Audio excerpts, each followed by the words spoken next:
नमस्कार, जोहार। न्यूज 11 भारत देख रहे हैं आप। आपके साथ मैं हूं अभिषेक भारती। जो कहूंगा सच कहूंगा, डंके की चोट पर कहूंगा। डंके की चोट पर आज एक सवाल पूछ रहा हूं। सवाल यह है कि किसान किसका है और किसान का कौन है। आप सोच रहे होंगे कि यह क्या सवाल है, तो मैं आपको बताऊं कि क्या है कि देश में भी एक राजनीति चल रही है। जब पूछा जाता है, किसान सर उठा करके ऊपर देखता है, पूछता है कि भाई मेरा कौन, तो हर तरफ से सियासतदान दौड़ते आते हैं। हम यही बोलते हैं। लेकिन जब किसान के एक्चुअल परेशानी की बात होती है तो कोई सामने नहीं आता। हम एक लंबे समय से यहीं बैठ करके चीख रहे हैं, किसान रो रहा है, किसान रो रहा है, किसान रो रहा है। मगर मजाल है कि कोई देख ले, कोई समझ ले, किसी को कोई फर्क नहीं पड़ रहा। तो आज बात किसान और उसके धान की होगी, और यह बात होगी डंके के चोट पर।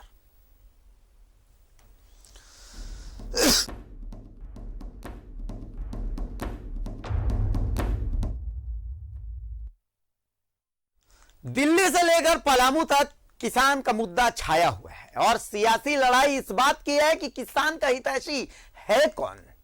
सब कहते तो हैं और छाती ठोक कर कहते हैं हम यही तो कहते हैं, पर जब सच में किसान की बात आती है तो सिर्फ बोल बच्चन सामने आता है। उससे ज्यादा और कुछ होता ही नहीं है। सरकार किसी की रहे, कहीं भी रहे, राज्य कोई सा भी रहे, स्थितियां वही। धान खरीद ईमानदारी से हुई है? अगर यह सवाल मैं पूछ दूं तो कोई ऐसा है जो कह देगा कि हां हुई है। रामदास साहू जैसे लोग किसानों का खून भी चूसते रहते हैं, और मैं सिर्फ एक रामदास साहू की बात नहीं कर रहा। राज्य भर में हजारों हजार रामदास साहू हैं, मगर कानूनी शिकंजा इन पर कसता नहीं है। इन्हें दूर से बस सैल्यूट मारता है, सलाम करता है। किसानों के दर्द को दिखाती सबसे पहले हम आपको एक रिपोर्ट दिखा देते हैं। ग्राउंड जीरो की रिपोर्ट है। इस ग्राउंड जीरो की रिपोर्ट को दिल से देखिएगा, तब समझ में आएगा आपको। दिखाइए रिपोर्ट। धान को उगाते जरूर है, मगर क्या स्थिति है फिर जब ये धान उगाते हैं तो पैक्स में जाते हैं या फिर क्या क्या स्थिति है? फैक्स में नहीं जा पाता है। क्यों नहीं जाते हैं? रजिस्ट्रेशन मेरा पास से नहीं हुआ। क्या वजह है बाबा, क्यों नहीं पास हुआ? पास इसके चलते नहीं हुआ कि हम इतना दौड़े धूपे, सब रसीद लेकर के दौड़े। जगह जगह पर हम पैसा देंगे तब जा करके ये पास करेंगे। हर जगह तो घूस है, घूसखोरी चल रहा है, कहाँ से हम पास करेंगे? पैक्स में कभी रजिस्टर्ड नहीं कर ना, नहीं हो पाया, हो ही नहीं पाया। हम बराबर 40 क्विंटल के लिए हम बराबर हम इधर उधर फिरते रह गए, लेकिन हमको नहीं पास हुआ। तो तिवारी जी, आप लगभग कितना एकड़ में आप करते हैं धान का फसल? हम 5 एकड़ से कमे में करते हैं। पैदा होता है तो फिर कैसे आप उसको बेचते कैसे हैं? हम यही बनिया महाजन लोग आते हैं तो बेच देते हैं। तो जो गवर्नमेंट का जो रेट है वो तो आपको नहीं मिलता? ना, नहीं मिलता है। आने पौने दाम में आप? हाँ, उसी से बेचते हैं। पर साल तो 11-12 के बेचे थे, और इन साल तो मैंने हम क्या बताएं। अब अभी तो धाने अभी तो कटा है, अभी देखिए क्या होता है। पैक्स, आखिर गवर्नमेंट पैक्स खोला है कि सरकारी दर पर किसानों से धान, क्या आखिर वजह क्या है किसान वहां नहीं जा पाते हैं? इसमें बहुत तरह के परेशानी है। अगर मान लीजिए पैक्स में अगर किसी तरह अगर पास भी अगर हो गया तो हम यहाँ से ट्रैक्टर ले जाएंगे, अपना लेबर लगाएंगे, वहां पर ले जाएंगे तो वहां मेरा लेबर को लगने नहीं देगा। पहला परेशानी वो निकालेगा, उसको पैसा दीजिए तो पहले करेगा। ऐसा भी धांधली वहां पर सुनने को आया है। कौन सा काम होगा? बिना घूस के कहीं चलना नहीं है एक कदम। ये बात बोल दीजिएगा तो अफसर की निगाह में चढ़ गए।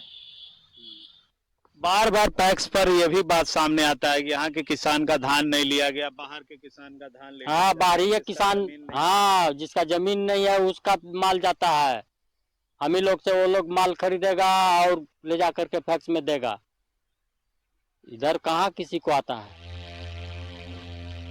किसान का ये दर्द क्यों है? क्यों एक किसान सालों साल पैक्स के चक्कर काटता रहता है पर उसकी एक आईडी तक नहीं बनती? और क्यों रामदास साहू जैसे लोग फर्जी किसान पैदा करते जाते हैं और उनकी आईडी भी बनती जाती है? सबसे गजब बात यह है कि जो असली किसान है वो पैक्स और लैंप्स के चक्कर लगाता घिस जाता है, पर उसका धान नहीं बिकता और रामदास साहू के फर्जी किसानों का 300 क्विंटल धान बिक जाता है। आखिर क्यों?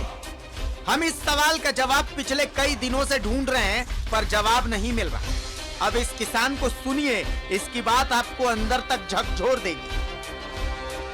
को जब किसान यहाँ केंद्र पर आते हैं पूछने के लिए कि सर हमारा कम नंबर है, हमारा मैसेज हो चुका है ऊपर से, हम कब धान लावें, तो यहाँ के प्रभारी बोलते हैं कि हम गोदाम खाली नहीं है, बोरा नहीं है, ये नहीं है, वो नहीं है, ट्रक नहीं है। तो हम उनसे पूछना चाहते हैं कि क्या ट्रक भी व्यवस्था करना, गोदाम व्यवस्था करना, बोरा व्यवस्था करना, सिलाई करने के लिए, लेबर के लिए क्या किसान का ही जवाबदेही है? तो किसान अपने से व्यवस्था करके बेचता, लेकिन ये भी नहीं कहा जा रहा है। और आज हम लोग को जो है से पूरा फसल जो है से मैंने कितना कहा जाए, सैकड़ों क्विंटल जो है अनाज बिगा हुआ है। बारिश का मौसम है, आज बारिश होता है तो कल जो है ऐसे ये तो बंद करिए दिया है और नहीं लेगा तो घर से भी हम लोग गए, घाट से भी गए, न उधर बिकेगा न इधर बिकेगा, डीसी मोहर ही लिया जाएगा, लेकिन आज तक कहाँ कोई सुनवाई नहीं है। दूसरा चीज की जीएम कहते हैं, एफसीआई का जो जीएम है, एक दिन कोई नेता आए थे तो उनसे फोन किए तो कहे कि आप हम पर धमकी मत दीजिए, हम जरूरत से ज्यादा धान ले चुके हैं। हम उनसे पूछना चाहते हैं कि मेरा आईडी 1871 है और अभी तक हमारा मैसेज हुआ है लेकिन धान लिए भी नहीं किया, तो हमारा आईडी पर धान कौन बेच दिया कि वो जरूरत से ज्यादा ले लिए? हमको ये भी कहना उनसे है कि धान भी नहीं हम लोग दे नहीं सके। अभी भी सैकड़ों किसान जो है गेट बंद होने के बाद घूर के जा रहा है, 20 क्विंटल 25 क्विंटल 30 क्विंटल की मेरा अभी तक धान रखा हुआ है। रामदास साहू एंड कंपनी का पूरा सिंडिकेट है और ये सिंडिकेट बिना सरकारी मदद के काम नहीं कर सकता। आप सोचिए कि कैसे रामदास साहू एंड कंपनी किसानों को छलते हैं, उनके अकाउंट में पैसे भी मंगवा लेते हैं और फिर वो पैसा खुद हजम भी कर जाते हैं। तो 300 क्विंटल का जो मेरे पास जो मैसेज है वो मेरे पास उस जमीन नहीं है उतना, और ना हम किसी तरह कोई ऐसा आईडी बनाए हैं, ये कहाँ से बना है उसे हमको मालूम भी नहीं है, और कैसे धान कहाँ से डलाया है उस चीज़ के भी हमको जानकारी नहीं है। अब विशेष में मेरे खाते में पैसा जाता था, हम मिल में उनके धान देते थे और उसी के बारे में वो पैसा हमारा देते थे, उससे बेसी हम नहीं कुछ जानते हैं। धान का पैसा कि जो तुम लोग धान दिया है उसका पैसा हम खाता में डलवा दिए हैं, आप लोग अपना निकाल के किसान के बांट दो, हम लोग किसान के दे दिए। इसके बारे में सर हम कुछ नहीं जानते हैं, मेरा कैसे आईडी बना या क्या चीज़ का पैसा गया इसके बारे में हमको कोई जानकारी नहीं है। सिर्फ हम यही जानते हैं कि मेरे खाता में पैसा आया, उसके जस्ट दूसरे दिन हमको खबर होता है कि पैसा आपके खाता में गया है, आप निकासी कर दीजिए। हम पुनः चेक के माध्यम से आरडीएस सन्स प्राइवेट लिमिटेड के नाम से चेक दे देते हैं, बस। दिल्ली के किसान आंदोलन को सिर्फ मौखिक समर्थन देकर किसान के हित का झाल पीटने से अगर कोई किसान हितैषी हो जाता तो बात ही क्या थी। जिस धान की एमएसपी 20 रुपए 50 पैसे प्रति किलो तय की गई है, वो धान एक किसान 10 से 12 रुपए किलो दलाल को बेचने को विवश है। आखिर क्यों राज्य का खाद्य आपूर्ति विभाग धान के इस इतने बड़े घोटाले पर चुप है?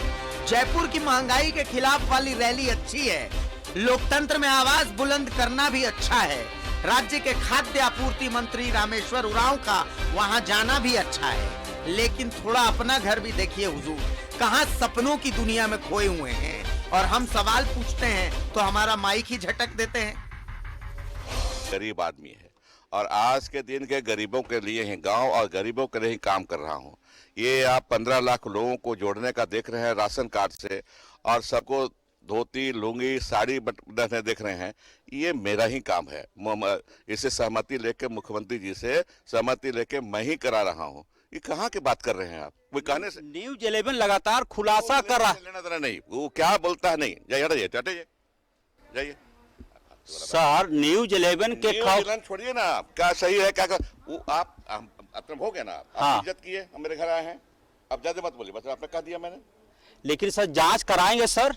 मैंने तो कहा जांच कराऊंगा, चिट्ठी लिखूंगा उसको, बोले कि क्या बात है इसमें, आप क्या पहले तो अब लिख के दीजिए ना। क्या कार्रवाई ना होना, अब तक रामदास साहू का खुले में घूमना, इतने बड़े घोटाले के खुलने के बाद भी चुनाव लड़ने का खम ठोकना क्या बताता है? माइक झटक देने से सच बदल जाता तो माइक क्या, पूरे के पूरा रिपोर्टर को झटक ही मत दीजिए, उठाकर पटक दीजिए, लेकिन सच बदल दीजिए। हमें भी सच नहीं सुनना है। गरीब आदमी और आज के दिन के गरीबों के लिए ही, गांव और गरीबों के लिए ही काम कर रहा हूं। ये आप 15 लाख लोगों को जोड़ने का देख रहे हैं राशन कार्ड से, और सबको धोती लुंगी साड़ी बटने देख रहे हैं, ये मेरा ही काम है। इससे सहमति लेके मुख्यमंत्री जी से सहमति लेके मैं ही करा रहा हूँ। ये कहाँ की बात कर रहे हैं आप? कोई कहने से न्यूज 11 लगातार खुलासा कर रहा लेना देना नहीं, वो क्या बोलता है नहीं। जाइए जाइए सर, न्यूज 11 के छोड़िए ना, क्या सही है क्या वो आप हो गया ना, आप हाँ। इज्जत किए, हम मेरे घर आए हैं, अब ज्यादा मत बोलिए, बस आपने कह दिया मैंने। लेकिन सर जांच कराएंगे सर? मैंने तो कहा जांच कराऊंगा, चिट्ठी लिखूंगा उसको, बोले कि क्या बात है इसमें, आप क्या पहले तो अब लिख के दीजिए ना क्या। लेकिन एक बात याद रखिए, ये किसान है, किसान, ये कुछ नहीं भूलते, सब याद रखिए।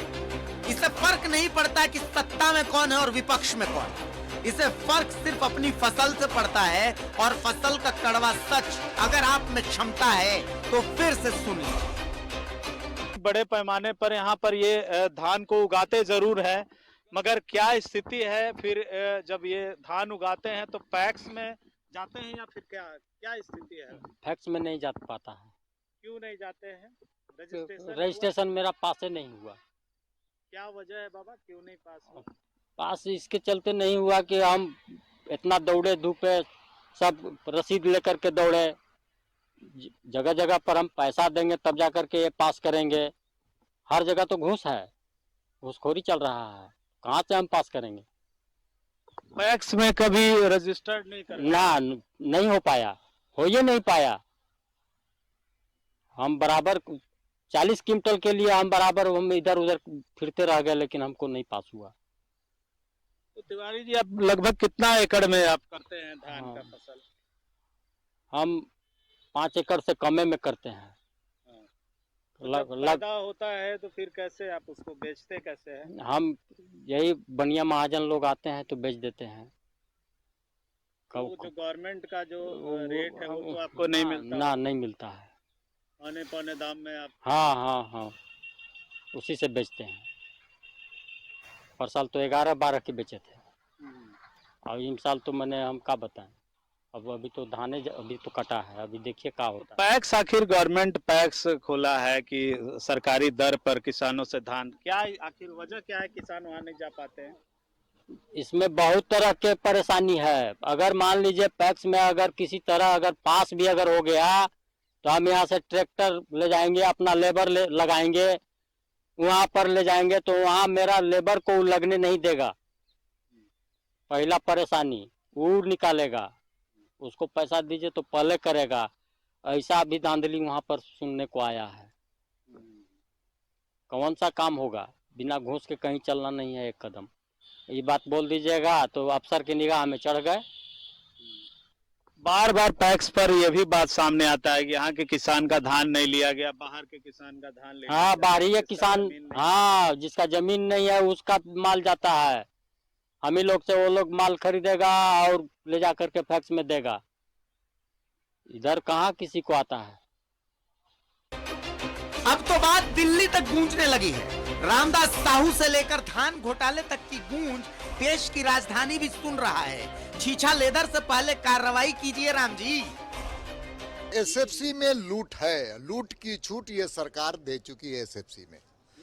उसी का फायदा उठाते हुए एक रामदास साहू जी हैं, उनके पर आरोप पर गंभीर आरोप है, और सरकार उसको केवल जांच और जांच और जांच। अरे कार्रवाई करिए, कार्रवाई कीजिए। सरकार में बैठे हुए मुख्यमंत्री जी, जनता भी जानना चाहती है कि केवल कमेटी जांच, अरे कुछ जनता कार्रवाई देखना चाहती है, कार्रवाई। अब मुझे निश्चित तौर पे मैं थोड़ा और चीज़ों को गहराई से अध्ययन कर रहा हूँ और गंभीरता से इस विषय को पूरे मजबूती से इस विषय को उठा करके सरकार को विवश कर दूंगा कार्रवाई करने की। अब कहने को बहुत कुछ है नहीं हमारे पास, लेकिन आपके पास करने को बहुत कुछ है। हम सिर्फ दोनों हाथ जोड़कर निवेदन कर रहे हैं कि बहुत पशुपेश में है। राम बड़ा पवित्र नाम है, लेकिन इधर भी राम का दास है और उधर राम के ईश्वर हैं। हम लोग बहुत आम हैं, हमारा भी आसरा राम है। जागो राम जागो। Bureau report, news 11 Bharat.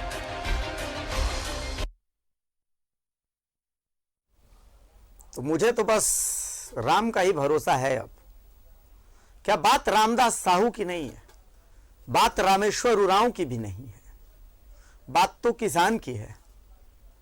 आपने सुना कि किसान क्या कह रहे हैं।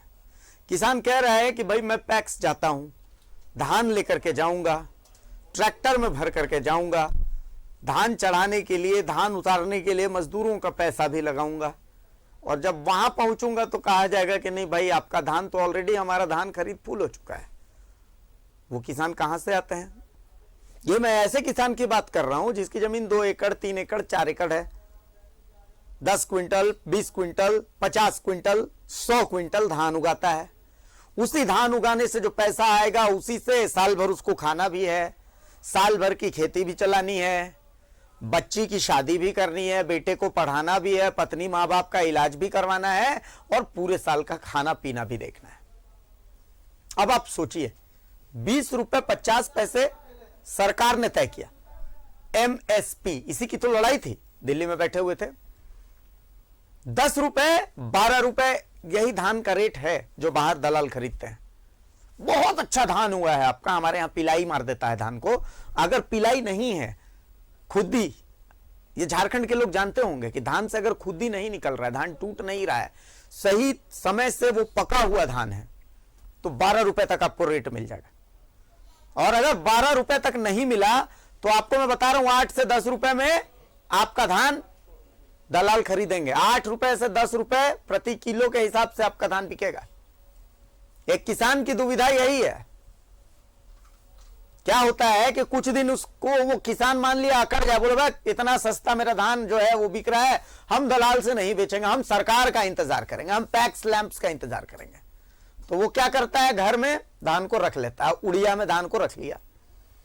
जब उस धान को निकालता है वापस बेचने के लिए तो देखता है कि अरे पप्पा धान को तो पिलाई मार दिया है, आए धान तो ढंग से सूखा नहीं था, अब तो चलो उसका चावल जो है टूट जा रहा है, खुदी हो जा रहा है। अब उसी धान की कीमत हो जाती है 5 रुपए। खरिहान में पड़ा हुआ है धान, अचानक इंद्रदेव में मेहरबान हो गया, पानी पड़ गया तो ले, सब किया धरा सब बराबर। बहुत दुविधा है। तो इस समस्या को समझेगा कौन? अच्छी बात है। दिल्ली में किसान जब धरना दे रहा था तो मैं देख रहा था, देश भर से लोग टेबल पीट के, छाती पीट के, हाथ उठा के हम किसान के साथ हैं, हम किसान के साथ हैं। बहुत अच्छी बात है। किसान की मांग जेन्युइन थी, जायज थी या नहीं थी मुझे नहीं पता, और ये डिसाइड करने वाला मैं होता भी नहीं हूं। कृषि कानून आए वो किसान के समर्थन में थे या विरोध में थे, ये भी डिसाइड करने वाला मैं नहीं हूं। किसान अपना भला बुरा समझता है। मुझे एक बात सिखाई गई बचपन से कि भैया पहले अपना घर देखो। तो मैं अपना घर झारखंड देख रहा हूं, मुझे एक बात दिख रही है कि जिसने भी धान की खेती की वो माथा पकड़ के रो रहा है, और कारण गलत नीति। अब राज्य के खाद्य आपूर्ति मंत्री, इतना बड़ा घोटाला हो गया, दिल्ली में जाकर के, जयपुर में जाकर के वो देश में महंगाई के खिलाफ आवाज बुलंद कर रहे हैं। अरे आपकी आवाज सुनी जाती है हुजूर, लेकिन पहले आपको करना क्या था? पहले राज्य का ये जो समस्या था, इस समस्या का समाधान करना था। एक आदमी है जो गंजा है, अपने गंजेपन को छुपाने के लिए वो टोपी पहनता है, और उसने पजामा भी पहन रखा है, और पजामे का नाड़ा ढीला है, हवा भी तेज चल रही है, और पजामा भी नीचे गिर रहा है, टोपी उड़ गया। पहले वो टोपी संभालेगा या पजामा, बताइए आप। यही स्थिति हमारे झारखंड की है। पजामा छोड़ करके लोग टोपी पहनने गए हुए हैं। यही स्थिति है। मैं कड़वी बात बोल रहा हूं लेकिन सच्चाई यही है। मेरा पैनल मेरे साथ है। मैं सबसे पहले तारुफ करवा दूं अपने पैनल से। मेरे साथ जेएमएम से डॉक्टर तनुज खत्री हैं, मेरे साथ भारतीय जनता पार्टी से सरोज सिंह साहब हैं, मेरे साथ किसान नेता प्रफुल्ल लिंडा साहब हैं, और मेरे साथ कांग्रेस से राजीव रंजन साहब हैं। मैं तमाम लोगों का स्वागत कर रहा हूं और बहुत भरे दिल से स्वागत कर रहा हूं। लेकिन दुख हो रहा है, किसानों को हम सुन रहे थे, सभी ने सुना, मैं सबसे पहले किसान नेता के पास ही आऊंगा, क्योंकि बात किसानों की है। लिंडा साहब, दिल्ली का किसान आंदोलन, उत्तर प्रदेश का किसान आंदोलन सबको दिखता है। कोई भी मैं देख रहा हूं, चाहे भारतीय जनता पार्टी की बात करूं, जेएमएम की बात करूं, कांग्रेस की बात करूं, सबको मैं देख रहा था। सब आवाज बुलंद कर रहे थे, एमएसपी चाहिए, एमएसपी चाहिए, एमएसपी चाहिए। भैया 3 कृषि कानून हटाओ हटाओ हटाओ। वो मुझे नहीं पता कि कृषि कानून समर्थन में था, किसान के लिए अच्छा था, बुरा था, इतनी बुद्धि नहीं है मेरी, किसान खुद समझ सकता है। मैं बहुत सच बता रहा हूं, मैं बहुत मूढ़ आदमी हूं, लेकिन मैं एक बात समझना चाहता हूं कि एक बेचारा किसान है, 50 क्विंटल वो धान उगाता है, उसी धान के सहारे उसको अपनी पूरा साल निकालना है। अब वो भी अभी हम सुना रहे थे, अब तो थोड़ा लेट है, किसान बोल रहा है कि पैक्स जाते हैं तो पैक्स में कहता है कि किसी धान तो खरीदा गया, पलामू की बात है। हम लगातार पिछले 1 महीने से धान के घोटालेबाज को दिखा रहे हैं। राज्य के खाद्य आपूर्ति मंत्री के पास जाते हैं तो माइक झटक देते हैं, हमको नहीं पता भाई आप लोग क्या चला रहे नहीं चला रहे हैं। हम डीसी से पूछेंगे कार्रवाई हो रहा है, अब तक कार्रवाई हो रहा है, कार्रवाई हो रहा है। वो जयपुर गए हैं आवाज बुलंद करने कि भाई महंगाई ज्यादा है। अरे हुजूर, पहले अपना पजामा हम लोग राज्य का संभाल लें, टोपी उड़ रहा है, टोपी को बाद में पहन लेंगे। लिंडा साहब, सबको जोहार। जोहार। आपने अभी विस्तारित से किसानों की दुर्दशा की चर्चा की जी।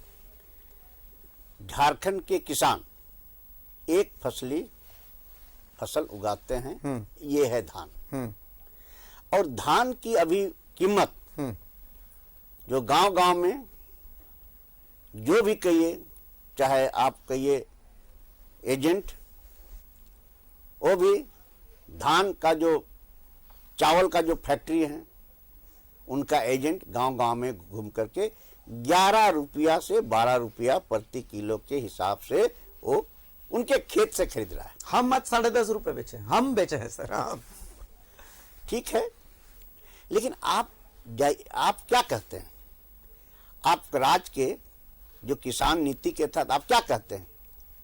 C+FL, यानी आप उसमें 1 रुपया बोनस के साथ आप 20 रुपया 30 पैसा 50 पैसा आप जो भी तय किए, क्या इसका गारंटी कहां होगा? किसानों को 20 रुपया जो है 30 पैसा कैसे मिलेगा? अगर सरकार गारंटी नहीं करेगा। आपने अभी आपदा के बारे में बताया, हमने किसान लोग ने 2 आपदा इस बार झेले। एक बार धान की रोपनी के समय हुदहुद से लेके और बहुत तरह का आया। उसके बाद अभी जब धान पक रही थी उस समय जो स्थिति है अभी, तो दोनों से बचने के लिए हमको तुरंत यथाशीघ्र धान बेचना था। सरकार की पॉलिसी बहुत गलत है। 15 दिसंबर से वो घोषणा करती है कि हम धान 15 दिसंबर से खरीद शुरू करेंगे। तब तक आप अभी जाके अगर खेतों में देख सकते हैं, आप खुद अनुभव करते हैं कि धान अधिकतर यहाँ कट के और मिस करके करीब करीब जो धान के चावल के जो फैक्ट्री है उनके गोदाम में पहुंच चुका है। अब सरकार यहाँ डंका पीट रही है कि हमको धान का खरीद करना है, जबकि किसान अपना धान, बड़े किसान हैं जो मात्र 1.5% जो इसका स्टॉक करते हैं। बाकी आप जानते हैं 86% आपका मार्जिनल किसान है, उनको तुरंत पैसा चाहिए। लेकिन 1.5% लोग जो अपने को बचा के रखते हैं, अब वो जनवरी में धान खरीद कोऑपरेटिव को देगा। हाँ, ठीक है, लेकिन उसका पैसा उसको जून में मिला है। पिछले साल का ये पूरा रांची, पश्चिमी सिंहभूम, पूर्वी सिंहभूम और गुमला का यही हाल है। अभी सरकार क्या कह रही है? कोऑपरेटिव को कह रही है कि आप लोन लेके खरीदिए। आप समझ सकते हैं कि सरकार कह रही है लोन से आप खरीदिए, ये भी बड़ा दुर्भाग्यपूर्ण ही है ना। इससे बड़ा दुर्भाग्य और क्या होगा? क्या हो सकता है? तो आप समझ सकते हैं किसानों के प्रति ये जो सरकार, जो उनका फसल का जो मूल्य है। अच्छा, ये सरकार वो सरकार, मैं बता रहा हूं, कोई सरकार कोई रहे भाई, किसान जो है वो सिर्फ चुनाव के समय आकर के कि हम किसानों के लिए ये कर देंगे, हम किसानों के लिए वो कर देंगे, ठीक है। लेकिन जो जेन्युइन समस्या है, जो सही मायने में समस्या है किसानों की, उधर असल में अब जैसे मैं पिछले 1 महीने से मैं दिखा रहा हूं कि क्यों जब किसान धान उगाता है तो उसके धान की सही खरीद पैक्स क्यों नहीं कर पाता है। जो कीटाणु लगे हुए हैं, मैं बता रहा हूं क्या होता है कि डेटॉल का आप लोग ऐड देखते होंगे तो आप देखते होंगे कि 99.99% कीटाणु मर जाता है, पर वो जो 0.1% कीटाणु लग जाता है ना, वो 0.1% कीटाणु लोगों के बारे में हम खबर दिखाते हैं। सरोज जी, मतलब हद हो गई है, ये हद हो गई है। मैं सरकार से मेरे को कोई मतलब नहीं, मैं कहता हूं कि सरकार किसी की, बीजेपी की सरकार थी तब भी मैं यही तस्वीर देखता था, आज जेएमएम कांग्रेस की सरकार है तब भी मैं यही तस्वीर देख रहा हूं। किसान तो भैया माथा पीट पीट के, छाती पीट पीट के रो ही रहा है। अब बाकी रामदास साहू तो खैर है ही। देखिए, आप मेरे ही पास आ गए, मैं सोचा था कि आप कांग्रेस के मित्र के पास जाएंगे, जेएमएम के मित्र हैं उनके पास जाएंगे, आप हम ही से पूछे। यहाँ पर किसान बैठे हुए हैं और उनकी सारी बातें आप सुनी, तो मैं सोच रहा था कि आप उनसे जाकर के इनके पास, मैं पहले उन्हीं से ले लेता हूं तो मैं आऊं, लेकिन चूंकि मेरे पास आ गए तो मैं बता दूं आपको। सरकार ने जो ये, अब मैं बता दूं कि पलामू में पंचायत जो है, ये पैक्स जो है जिसको बोलते हैं प्राइमरी ये एग्रीकल्चर क्रेडिट सोसाइटी, ये जो पैक्स है ये हर पंचायतों में होता है धान खरीद के लिए। अब वहां पर पलामू में और यहाँ इसको खरीद के लिए कहा गया है, वहां पर कितने पंचायतें होंगी, लेकिन मात्र 35 चुनिंदा लोगों को ही पैक्स की 35 जगह ही पैक्स को मान्यता दिया गया, मात्र 35 जगह ही खरीद होगी, यानी हर पंचायतों में भी नहीं होगी। तो 35 जगह ही होगी, और कैसे लोग के पास है और जिन लोगों के पास है वो क्या कर रहे हैं आप देख रहे हैं कि खरीद रहे, और पैसा जो है 3 महीने के बाद देंगे। लोन लेकर के खरीद रही है और 3 महीने के बाद देंगे। अब वो सरकार उस धान को खरीदेगी और खरीदने के बाद फिर एफसीआई को बेचेगी। अल्टीमेटली तो एफसीआई खरीदता है ब्लॉक लेवल पे और पंचायत लेवल पर खरीदता है पैक्स। तो पैक्स जो है राज्य सरकार पैक्स के माध्यम से खरीदेगी और फिर बेचेगी एफसीआई में, और उसके बाद वो पैसा लेगी।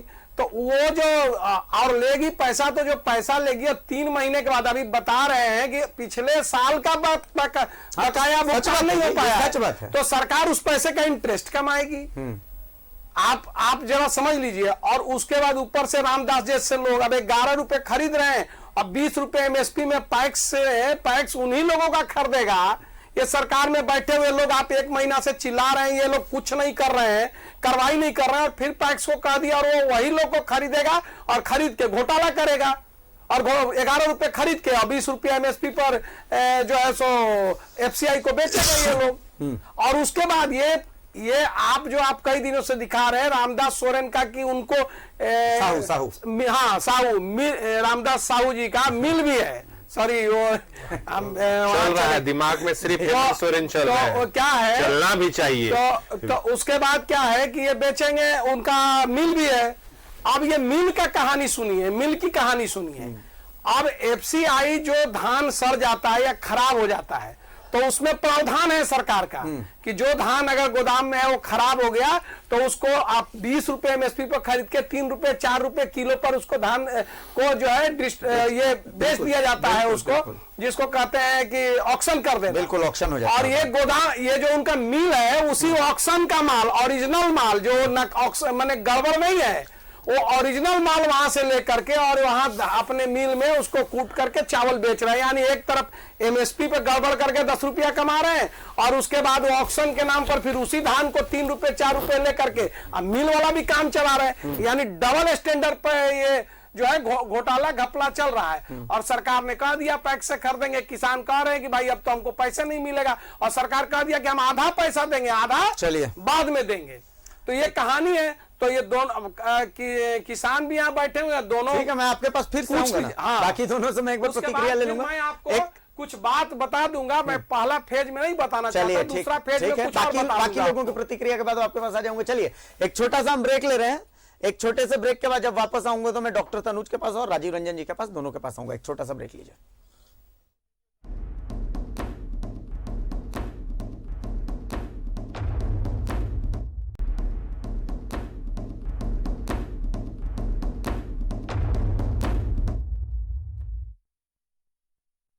तो ब्रेक के बाद एक बार फिर स्वागत है आपका। देखिए जो बातें हो रही हैं डंके की चोट पर हो रही हैं और सब कोई सच हर कोई मान रहा है, ऐसी बात नहीं है कि किसी ने अब तक इनकार किया है। मेरा पैनल मेरे साथ है, एक बार मैं राजीव रंजन साहब के पास आ रहा हूं। राजीव रंजन जी, मतलब अब तक की जो बहस आपने सुनी, अब तक की जो बातचीत आपने सुनी, देखिए मैं जानता हूं राजीव रंजन साहब को कि राजीव रंजन जी बहुत स्पष्टवादी आदमी हैं, लेकिन मुझे लगता है कि खाद्य आपूर्ति मंत्री साहब जो हैं ज्यादा अच्छा रहता पहले इस धान वाले समस्या का सॉल्व आउट कर देते, उसके बाद फिर वो जयपुर जाते। जयपुर जाने से पहले हम ठोक के जाते कि देखो झारखंड का ये प्रॉब्लम है, मैंने सॉल्व आउट कर दिया। इसी तरीके से केंद्र सरकार को काम करना चाहिए। राजीव जी, देखिए अभिषेक जी, मैं आपसे आग्रह करूंगा कि पहले सरोज जी जो बेचारे कल से बेचैन हैं, वो पूरी बात करना चाहते हैं, तो पहले उनको पूरी बात कर लेने दीजिए, उसके बाद ही मैं चर्चा में आऊंगा। अभी भी उन्होंने कहा कि मैं तो चाहता था कि प्रथम फेज में ही मैं अपनी बात रखूं, तो पहले आज हम उनको पूरा मौका देंगे, उसके बाद हम अपनी बातों को रखेंगे। नहीं राजीव जी, उन्होंने कहा है, सरोज जी ने कहा है कि आप लोग जब बात बोल लेंगे उसके बाद वो फाइनल। मैंने तो कहा, मैं तो कल उनकी जो शिकायत थी, मैं उस शिकायत को आज दूर करूंगा, लेकिन उनकी पूरी बात सुन लूं पहले। वो क्या लेकर के आए हैं, कुछ कागज पत्र लेके आए हैं कि कुछ याद करके आए हैं, कुछ रट के आए हैं। चलिए सरोज जी, वो फिर तो पहले जान लूं। है कुछ। देखिए आप हमारे पास आ गए तो आप उनको जो है उनसे पूछ लीजिए ना। आप तो इनका जवाब उनको देना था, आप हमको कह दिए, तो हमको जितना कहना था कह लिए, उसके बाद उनका सुनेंगे, उसके बाद हम बोलेंगे। राजीव जी पूरा कह लिए, ये पूरा कह लिए, चलिए बोलिए। नहीं तो अपने अंतिम वाक्य में उन्होंने कहा कि मैं तो सोच कर आया था कि मैं कुछ कहूंगा, लेकिन पहले ही फेज में कहूंगा, उसके बाद तो आज पूरा कह ही ले, उसके बाद मैं सोच के आया था, मैं ये नहीं कहा। बाद में ये शिकायत नहीं होनी चाहिए कि पहले मैं उसके बाद फिर मैं आपको कुछ तथ्य दे दूंगा, आप लोग के बारे में कुछ तथ्य मैं बता दूंगा, पहले आप लोग कह लीजिए, ये मैंने कहा। चलिए ठीक है, तथ्यों का हम इंतजार करते हैं। बोलिए राजीव जी। चलिए ठीक है, तो नहीं, मैं पूरी चर्चा को सुन रहा हूं और लगातार कल भी मैं चर्चा में था, और निश्चित रूप से जो मामला है, जो दिखाया गया है, जो स्थिति आपने जो वॉक थ्रू किसानों की बातचीत की भी दिखाई है, मैं उससे आपने जो कहा, आदतन जो मेरा स्वभाव है, निश्चित रूप से यह व्यवस्था कहीं ना कहीं कटघरे में खड़ी होती है, और इसको मैं स्वीकार करता हूं कि यह गलत हो रहा है और इसमें सुधार लाने की आवश्यकता है।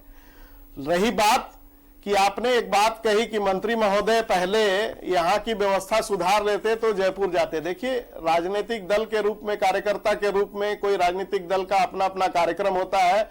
निश्चित रूप से सभी कार्यकर्ता, चाहे वो किसी भी दायित्व के निर्वहन में लगे हो, वो पार्टी का जो कार्यक्रम तय होता है उसमें उनकी जाना उसकी प्राथमिकता होती है। उस आधार पर वो जयपुर गए हैं, और ऐसा नहीं है कि उनके जयपुर जाने से झारखंड में कोई काम रुक जा रहा है। जहां कल हम लोगों ने चर्चा छोड़ी थी, उस चर्चा से ही आज हम प्रारंभ करते हैं कि जिस प्रकार से जो बातें संज्ञान में आ रही हैं, और जो प्रफुल्ल लिंडा जी ने भी जिन बातों की ओर इशारा किया, या आपने जो आज किसानों का वॉक थ्रू दिखाया है, कहीं ना कहीं पूरी व्यवस्था, मैंने तो कल भी कहा था कि पूरी व्यवस्था इसके लिए जिम्मेवार है।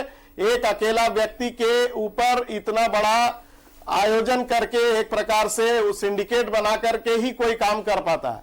तो ये प्रक्रिया बढ़ा दी गई है सरकार की ओर से। आपने देखा कि कल ही मंत्री महोदय ने बयान दिया कि उन्होंने अपने विभागीय सचिव को भी यह निर्देश दिया है कि उपायुक्त के माध्यम से, और विधि सम्मत, फिर आप आएंगे कि विधि सम्मत, ये टेक्निकल टर्म है अभिषेक जी, और उस कार्रवाई करने के पहले विधि सम्मत कार्रवाई करने के लिए आदेश तो निर्गत होना ही है, और जब कार्रवाई शुरू हुई है तभी ये सारी बातें आई हैं, और आप भी दिखा रहे हैं कि इस प्रकार से जो हो रहा है। और एक बात जो कल तनुज खत्री जी ने कहा था कि ये आईडी बनाने का काम, और ये प्रकाश जी जो बोले वो भी सुना आपने? जी बिल्कुल सुना था। कस रहे हैं, जांच जांच जांच, मतलब क्या मजाक? बिल्कुल सुना मैं। अरे वो क्या कहेंगे साहब, जिनके समय में जब सरकार चल रही थी तो घोटालों की एक लंबी फहरिस्त है, और ये घोटाला भी उनकी ही बुनियाद है जिसमें उन्होंने मट्ठा खोल करके गया है। एक घोटाले की बात हो तो मैं बात कहूं तो जांच वो क्या करा पाए थे, पहले अपने गिरेबान में उनको झांकना चाहिए ना। आरोप लगाने से, हमारे आने के बाद तो बहुत सारे घोटालों का पर्दाफाश हुआ, और उसमें कार्रवाई भी हो रही है, और लोग अंदर भी जा रहे हैं।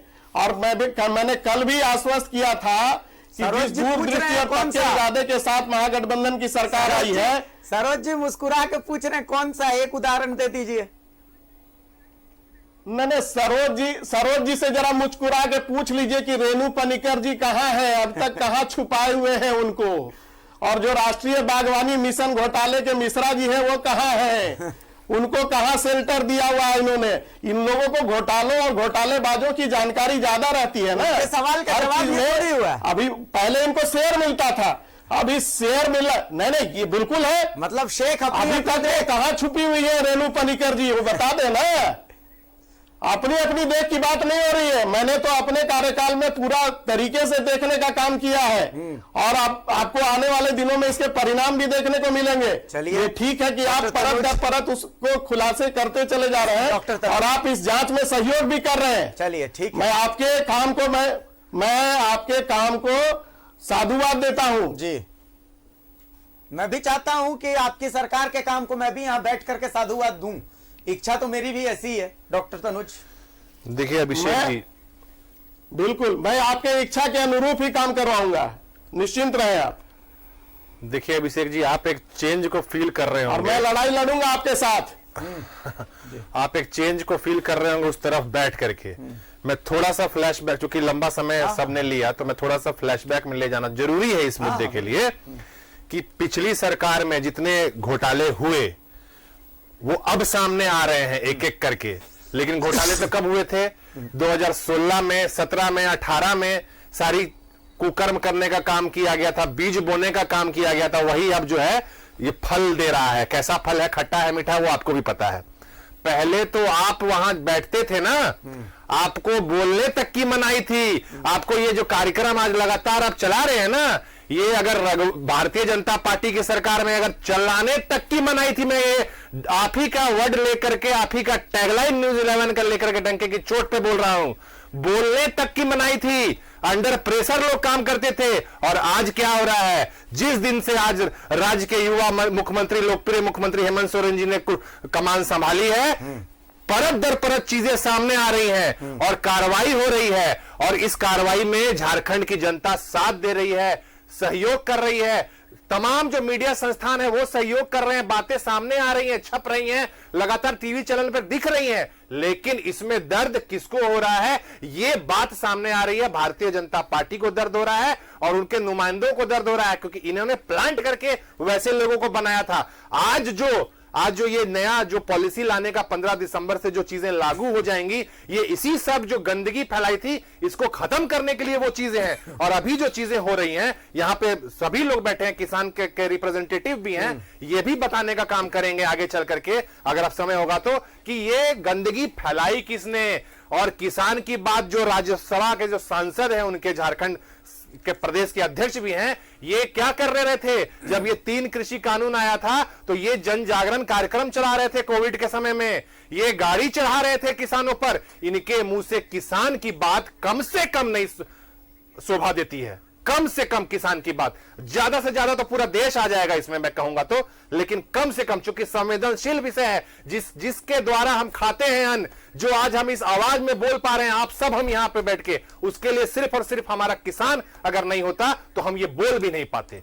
तो इसलिए मैं आपको सुनिश्चित करना चाहता हूं, माननीय मुख्यमंत्री संजीदा है, जिस भी तरीके का ऐसा मामला सामने आएगा उस पर पुरजोर कार्रवाई होगी। और इतने घाघ लोग जो बैठे हुए हैं ना, एक उनकी बात नहीं है, मैं बार बार कह रहा हूं, और कोई गुरेज नहीं हो रहा है मुझे ये कहने में कि एक वैसे वो व्यक्ति सिर्फ नहीं है, वैसे कई होंगे लोग जो अब ये लागू हो जाएगा सिस्टम कि, और क्या बोल रहे हैं, ये झूठ बोलते हैं कि अरे 50% राशि पहले दी जाएगी ना, 50% का राशि का भुगतान पहले होगा ना।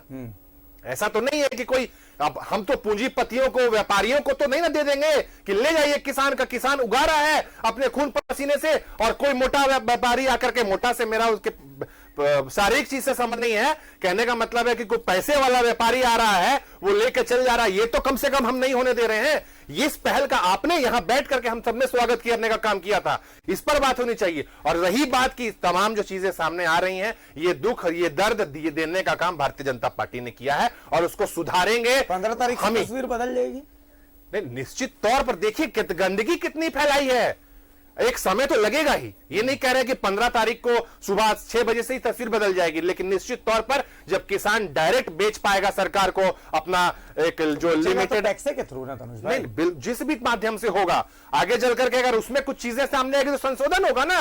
ये फ्लेक्सिबल गवर्नमेंट है, इसमें कोई ये नहीं कि हम अड़े रहेंगे और एकदम प्रधानमंत्री की तरह अड़े रहेंगे, जीप चढ़ा देंगे कि गृह मंत्री की तरह कुचल देंगे लोगों को, वैसा नहीं है। फ्लेक्सिबिलिटी वाली सरकार है, माननीय मुख्यमंत्री संजीदा है, सभी मंत्री संजीदा है। अगर कोई 700 किसानों को मरवा देंगे, जुड़वा दिया जाए।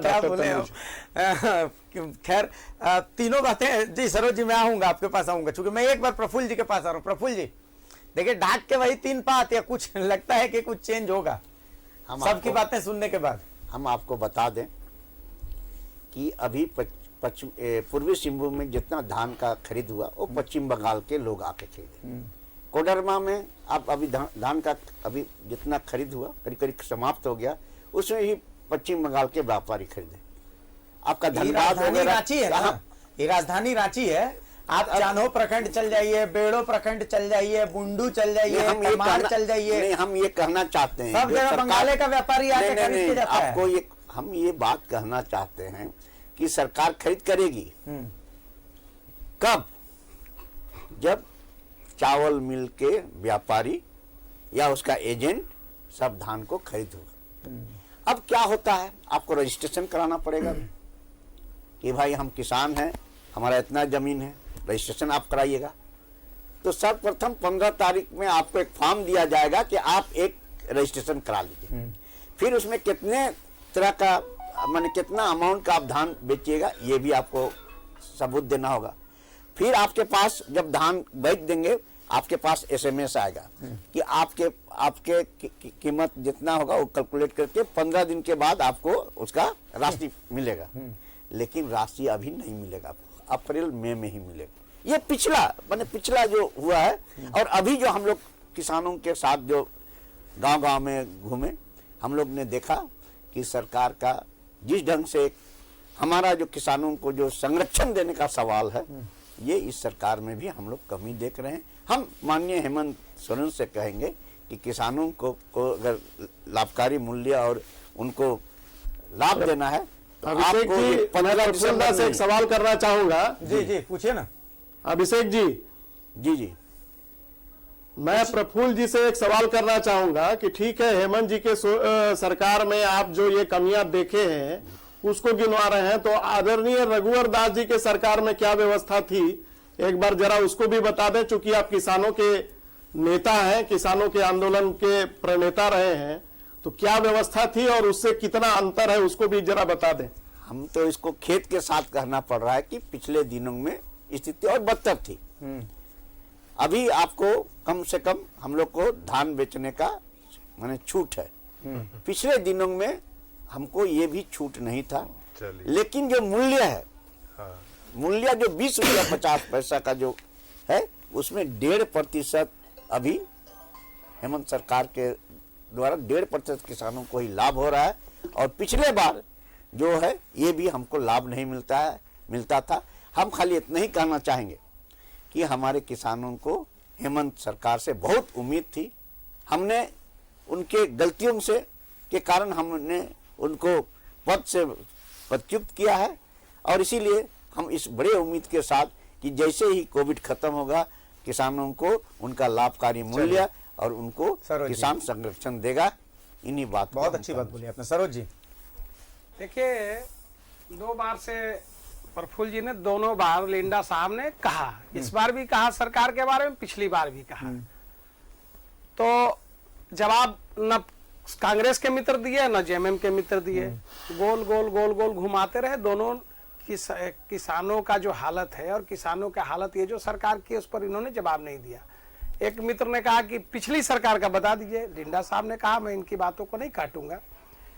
लिंडा साहब से मैं एक बात पूछूंगा, जरा दोनों लोग 3-3, 4-4 मिनट बोले हैं, मुझे 2 मिनट केवल बोलने दिया जाएगा, उससे ज्यादा नहीं। 43 हो रहा है, 2-3 मिनट में मैं अपनी बात खत्म करूंगा। लिंडा साहब हैं, इनसे जरा पूछिए कि पिछली सरकार 1 एकड़ में 5,000 रुपया किसानों के खाते में पैसे डाल रही थी कि नहीं। जनधन, ये किसान सम्मान निधि के तहत जो है 5,000 रुपए 1 एकड़ में और 5 एकड़ तक 25,000 रुपया किसानों के खाते में डाल रही थी कि नहीं, कि पिछली सरकार डाल रही थी। इस सरकार ने तो बंद कर दिया, बंद किया। नहीं डाल रही थी तो कह दे कितने किसानों को डालेगा। और मैं कुछ बता दूं, जो मंत्री जी आपके कूद के चले गए थे जयपुर, जो आप चर्चा कर रहे थे, और कांग्रेस के मित्र बैठे हुए, इनके आंकड़े में बता दूं, और जो आंकड़े बताऊंगा उसको वेरीफाई कर लीजिएगा। मैं आंकड़े जब बता दूं आपको, केंद्र सरकार का 9-10 में 12,000 करोड़ का कृषि बजट था, और 14 में जिस समय ये छोड़ के गए, इनकी सरकार गई, उस समय ये 25 से लेकर 34 करोड़ तक लेकर के आए थे, 35 करोड़ तक कृषि बजट भारत सरकार का। आज कितना है बजट आपको पता है सर? 1,34,000 करोड़ रुपया कृषि बजट है। यूपीए सरकार ने 10 सालों में 70,000 करोड़ रुपया केंद्र सरकार ने किसानों का ऋण माफ किया है, और मोदी जी ने 75,000, 10 सालों में 70,000 करोड़ ऋण माफ किया, और मोदी जी ने 75,000 करोड़ रुपया प्रत्येक साल केवल किसान सम्मान निधि में रखा है, और 1,35,000 करोड़ रुपया जो है वो किसानों के खाते में ट्रांसफर हो गया। ये जो है एमएसपी की बात करते हैं, ये 10 सालों में एमएसपी पे खरीद किए हैं 3,74,000 करोड़ रुपया का। मोदी जी की सरकार ने 8 लाख करोड़ से ऊपर एमएसपी पे खरीद की है। ये जो है इनके यहाँ ऋण जो है 7-8 लाख था, जो किसानों के लिए ऋण का प्रावधान, उसको बढ़ा के 15 लाख किया गया।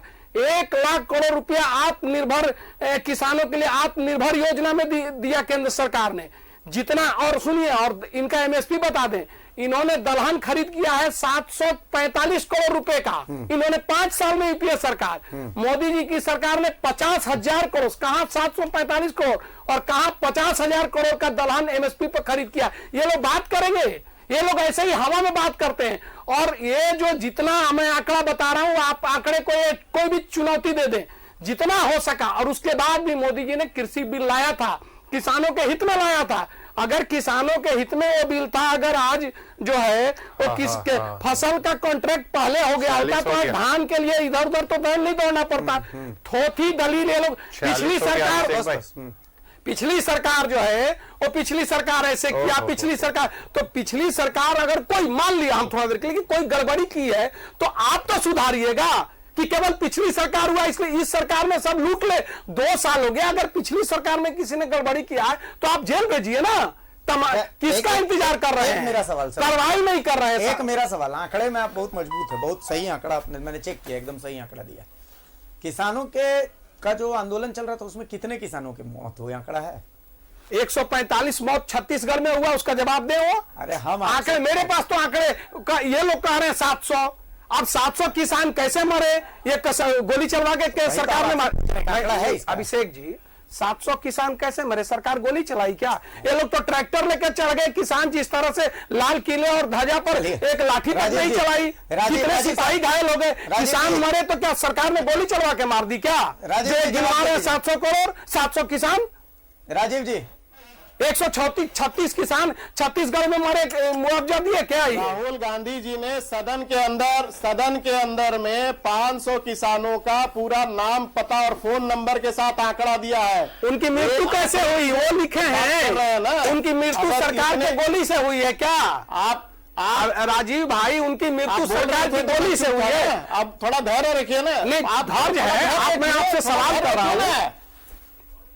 हाँ बोलिए, आपसे सवाल कर रहे हैं ना। बेचैन क्यों हो जाते हैं? हकीकत बेचैन तो आप हैं, हम कहाँ बेचैन हैं? हम तो बता रहे हैं, आप लोग बिल बिलाने लगते हैं। अच्छा छोड़िए ना,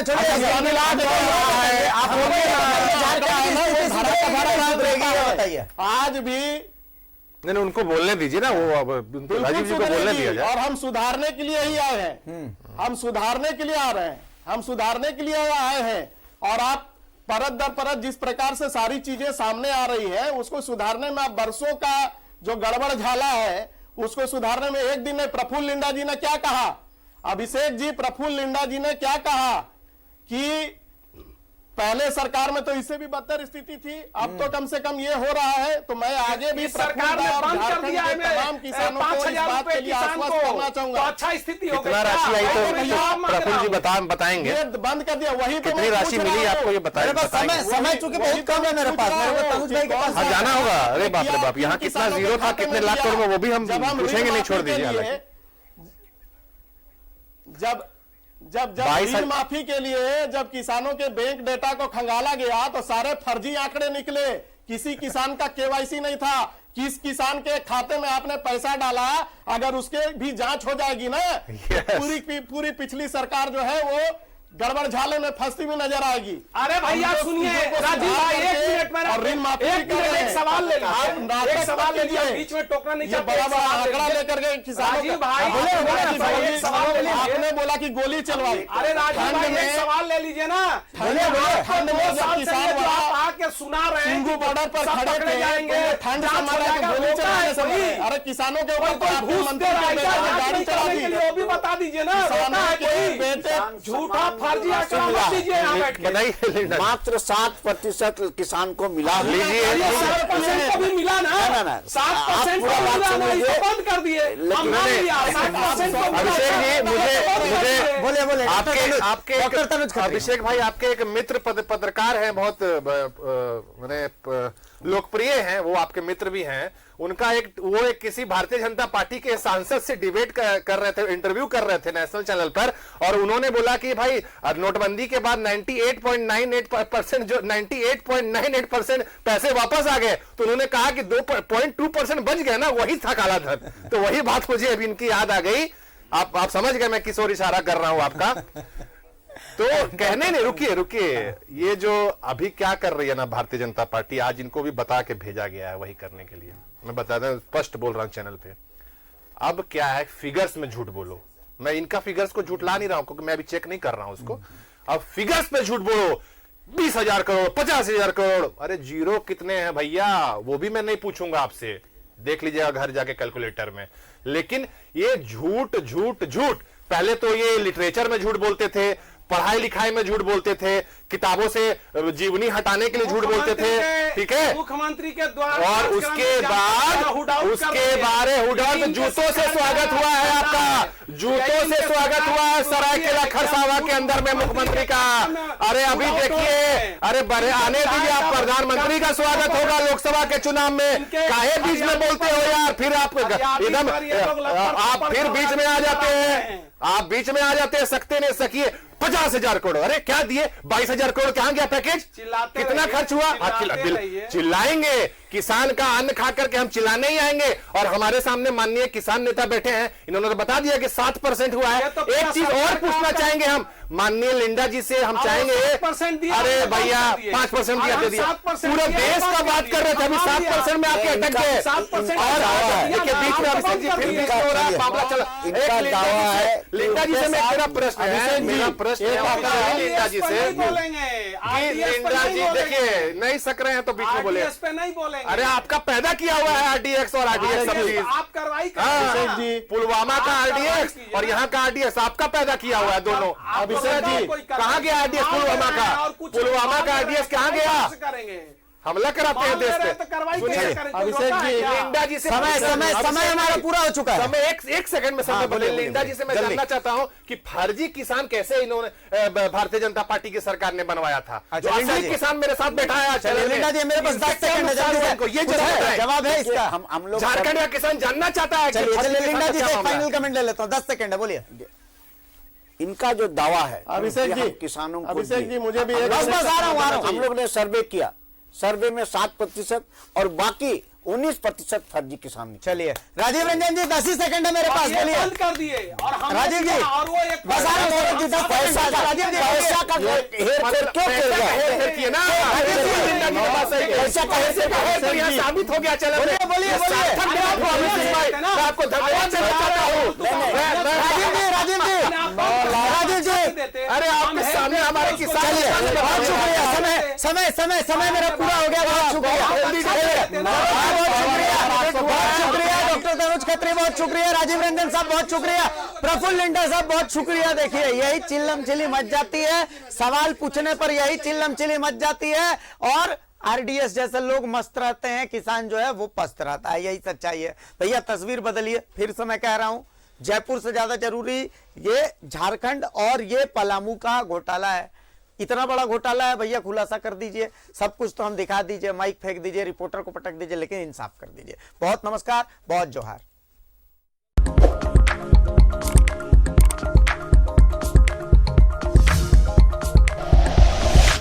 like and share videos, subscribe करें हमारा चैनल और प्रेस करें बेल आइकॉन। News 11 भारत, सच है तो दिखेगा।